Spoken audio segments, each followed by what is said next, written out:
Hi, this is Kathleen from Sunny Mountain Patterns, and this is a pattern hack on how to add shoulder snap plackets so the shirt will fit over your kid's head.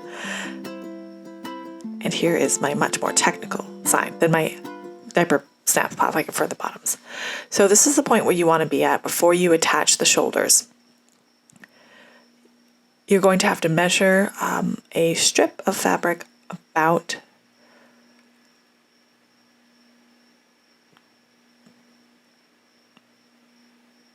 an 1.5 inches wide. You can, of course, do it wider if you have wider seam allowance. This is for a seam allowance that is 3/8 of an inch or 1 centimeter. So 1.5 inches, I believe, is 3 centimeters. Yep. It does not have to be on the bias. This can just be regular. Unless you have stretch fabric, then of course use the same type of fabric you're using. So you want to measure the width of the seam. The width of the shoulder line and cut it straight across. And all we're going to do is very simple. Of course, you need two. You need one for each side. We're going to fold it in half, right sides out, and match to the right side of the front and the back. And then just put it in place.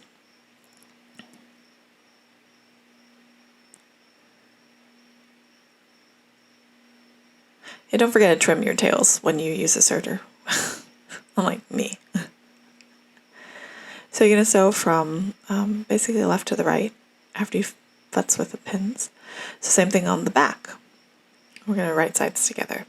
This is, of course, a quick and dirty way. So if you have a serger, this is probably the best technique to use because it's very quick.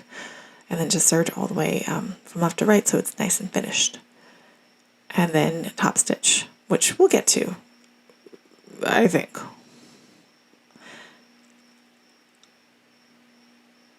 So flip it over and then top stitch after you've sewn these together. And then all you have to do is put snaps and then sew just that back corner, the outside part where the sleeve would go.